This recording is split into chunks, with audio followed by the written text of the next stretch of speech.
fun springtime craft, and that is cupcake liner flowers. It's amazing how simple these are, but how pretty they can turn out.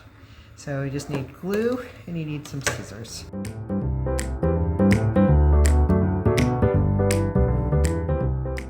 Alright, so to make our flowers, let's kind of look and see what kind of color combinations we want to do. I think I want to do a 3-color one. So I'm going to do an orange, pink, and yellow. And then I'm going to show you how to do a spiky flower that's layered. And I'm going to do 3 purple ones for that. Alright, so to make these flowers, it's very, very simple. So you're going to take your cupcake liner, and you're going to fold it in half, and then you're going to fold it in half again, and then fold it in half again, and then one more time, fold it in half. It's a lot like making snowflakes, only you're only cutting the end, so it's a lot easier. If you wanted to, you could try and fold it again. It does get a little bit harder to cut, but I'm going to go ahead and do that because it'll give me more petals. And then to just make like a curved shape for the outside of your flower, you just cut around. Yeah, it does make it a little harder to cut. So I'm just going to cut a curve. I want to make sure it's nice and deep down here so that I get a nice pattern that sticks out a little bit. And then you'll see when you open it up that you'll have the base here of your flower. And then we're just going to layer some pieces on top. So we'll do the folding again. This one we're going to actually want to cut a little shorter so that it fits on the inside of this. The nice thing about having the small ones is you can just cut them as they are because and not have to cut them down because they'll fit in the middle. So I'm actually going to make this one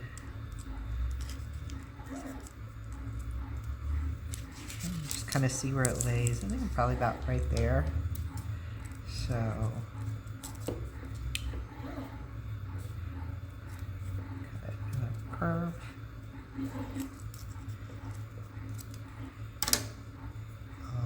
Alright. Now these won't cut perfect, and that's fine. Flowers are never perfect, right?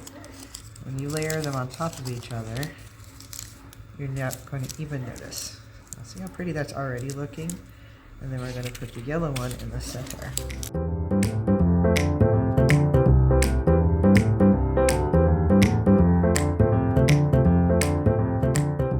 Alright, and here's our final layer.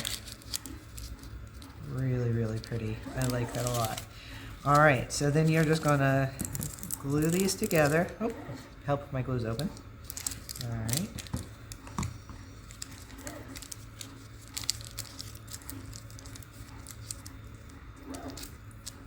And then once you have those together, that's pretty easy.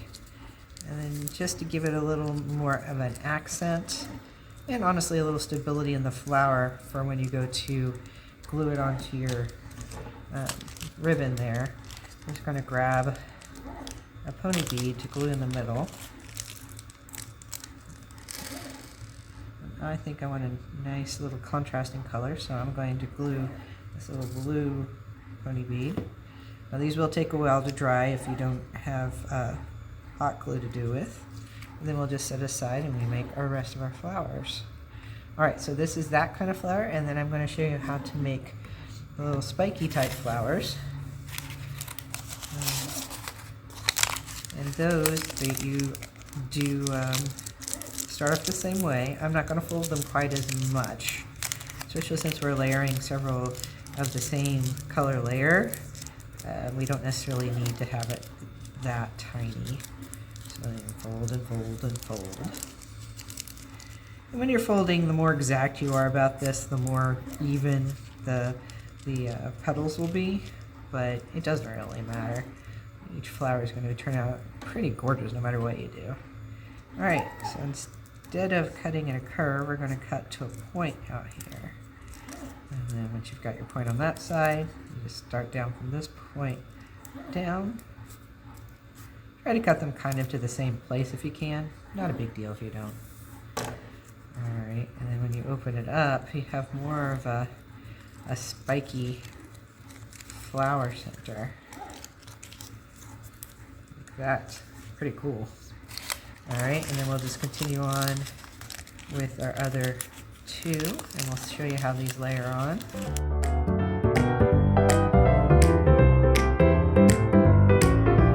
Alright, and see how pretty that's going to be when those are all put together, and then I will probably put something like this pony bee right in the middle.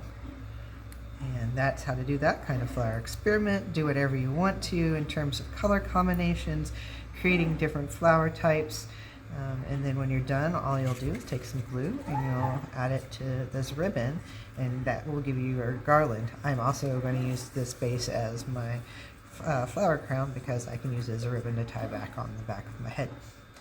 Alright, I'm going to finish up my flowers and come back and show you what that all looks like.